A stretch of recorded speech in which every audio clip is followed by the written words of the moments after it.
என்னை ஆட்கொண்டவரும் நான் செவிக்கிறோருமான ஆண்டவராகி இயேசு கிறிஸ்துவின் நாமத்தினாலே அன்பினல் வாழ்த்துக்கள்.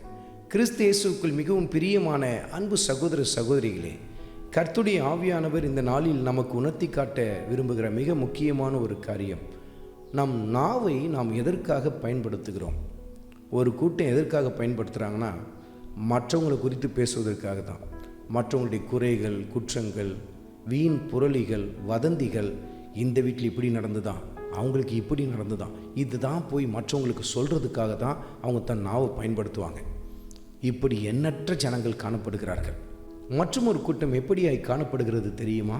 சங்கீதத்தின் புத்தகத்தில் 35வது அதிகாரத்தில் 28வது வசனத்தில், என் நாவு உமது நீதியையும் நாள் முழுதும் உமது துதியையும் சொல்லி கொண்டிருக்கும். என் நாவு உங்கள் நீதியை பற்றி பேசும், நாள் முழுவதும் உடைய துதியை பற்றி சொல்லிக்கொண்டே இருக்கும் என்று சொல்லி இந்த இடத்தில் சங்கீதக்காரன் சொல்வதை சற்று கவனித்து பாருங்கள்.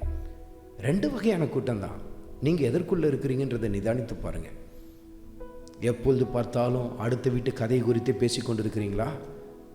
அடுத்த வீட்டு சம்பவத்தை எடுத்துகிட்டு போய், உனக்கு இது தெரியுமா, உனக்கு அது தெரியுமா, இப்படி இந்த குடும்பத்தில் இப்படி நடந்துதான், அப்படி நடந்துதான், இப்படியே உங்கள் வாழ்க்கையை நீங்கள் செலவழித்து கொண்டிருந்தீங்கன்னா அது கர்த்தருக்கு பிரியமில்லாத ஒரு வாழ்க்கையாக காணப்படும். ஆனால் சங்கீதக்காரன் சொல்லுகிறதை கவனித்து பாருங்கள்.